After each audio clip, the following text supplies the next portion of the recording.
bai'ul gharar, jual beli gharar. Ada yang masih ingat apa itu jual beli gharar? Jual beli yang tidak jelas. Jadi seperti contohnya adalah fala yuba' samakun fil ma'. Jangan menjual air yang masih ada di kolam. Maaf, ikan yang masih ada di kolam, bukan air ya. Jangan menjual ikan yang masih ada di kolam. Ini gharar. Ikannya banyak apa? Sedikit. Besar apa? Kecil. Berat apa? Ringan. Tidak bisa diketahui. Kalau kemudian ketika dikasih makan naik semua, itu apakah full sampai bawah atau cuma permukaan yang banyak ikannya? Sehingga pembeli bisa tertipu. Silakan beli ikan saya pengen lihat ikannya, kasih makan tuh naik semua, lu banyak kan katanya. Lalu kemudian ikannya dibeli, ternyata kok sedikit ya. Padahal tadi kelihatannya banyak. Lah ini namanya gharar, tidak jelas. Maka Islam tidak membolehkan jual beli semacam ini. Harus jelas. Beli ikan berapa kilo, jenis ikannya apa. Karena kalau baru mengucapkan beli ikan, sementara macam ikannya banyak, harganya berbeda. Sehingga harus jelas.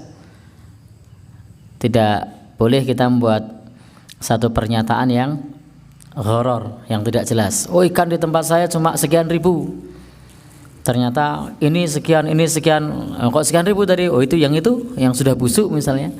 Lah ini sudah gharar, kemudian menjual barang yang tidak layak. Biasanya di pinggir jalan juga buah-buahan itu dijual berapa? 5.000. Pas didatangi, loh kok tidak 5.000? Yang 5.000 mana? Ambilin di bawah. Nah, ternyata yang 5.000 sudah tidak layak jual.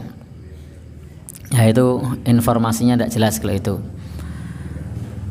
Maka yang kita maksud jual beli gharar tadi adalah ikannya tidak jelas berapa, sebagaimana disebutkan di sini fala yuba samakun fil ma'. Janganlah menjual ikan yang masih ada di kolam atau ada di air. Wala janinun, tidak boleh pula jual janin yang masih ada di perut induknya.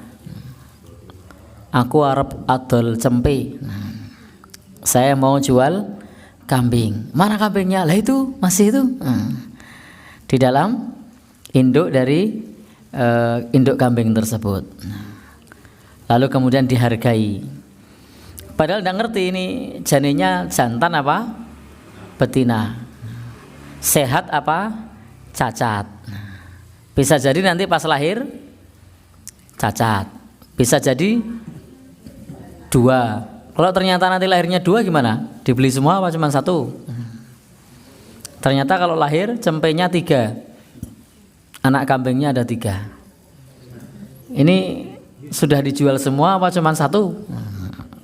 Ini menimbulkan banyak masalah. Maka tidak diperbolehkan. Ini namanya gharar. Sebagaimana Nabi mengatakan, la tastarus samaka fil ma' fa innahu gharar. Janganlah kalian membeli ikan yang masih ada di dalam kolam atau di air, karena itu adalah gharar. Bapak dan saudara yang berbahagia yang dirahmati Allah Subhanahu wa taala, dan masih banyak nanti contoh-contoh gharar yang lain. Beli susu sapi yang masih berada di sapinya. Kalau pakai takaran boleh. 1 gelas, 2 gelas. Jelas.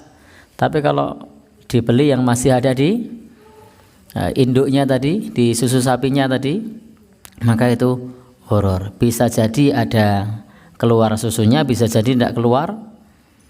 Dan ini tentu sesuatu yang dilarang di dalam syariat kita. Karena syariat Islam itu diajarkan kepada kita agar tidak ada pihak yang terzalimi, agar tidak ada pihak yang teraniaya.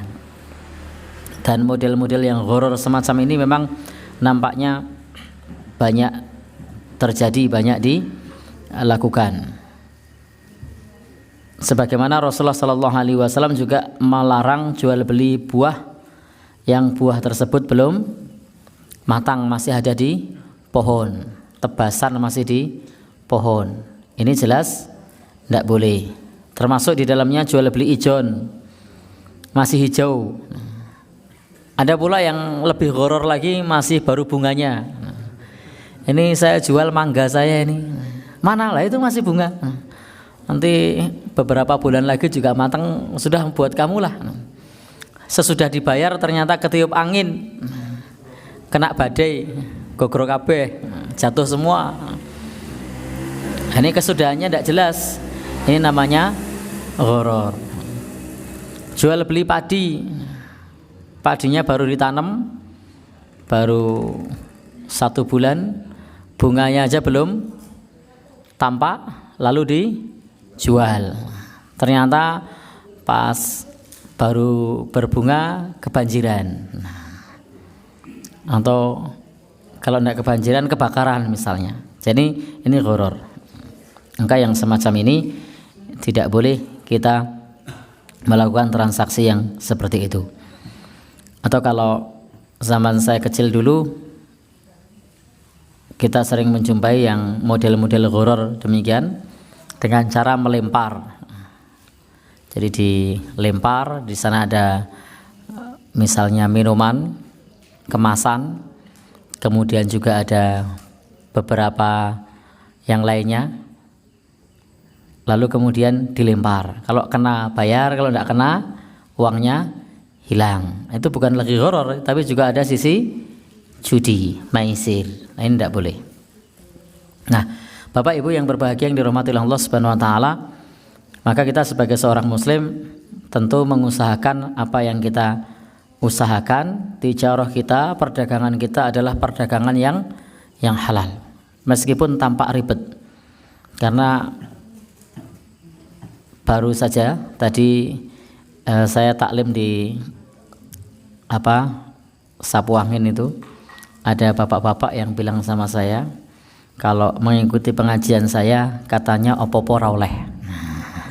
Jadi dia curhat sama bapaknya, jadi bahwasanya nyeneng ngaji niro sapa sama Ustadz Mujiman. Nah, katanya begitu. Wah, aku nek ngaji kalih riko opo-opo ra oleh. Saya kalau ngaji sama dia apa-apa ndak boleh. Jadi bukan apa-apa ndak boleh. Memang Islam ini sudah punya syariat, punya aturan, ada yang halal, ada yang haram. Maka kita di dalam taklim hanya menjelaskan yang haram, tidak akan menjelaskan apa saja yang halal. Banyak sekali, terlalu banyak nanti. Karena yang dilarang itu jumlahnya lebih sedikit. Maka lebih mudah menjelaskan yang lebih sedikit ketimbang menjelaskan yang banyak. Bayangkan kalau kita jelaskan jual beli ini boleh, jual beli ini boleh, jual beli ini boleh, jual beli ini boleh, mau berapa lama nanti? Nah, sementara yang dilarang ini jumlahnya sedikit, sehingga kita bahas yang dilarang, sehingga kesannya kok opo-opo ora oleh. Nah, gini ndak boleh, gitu ndak boleh.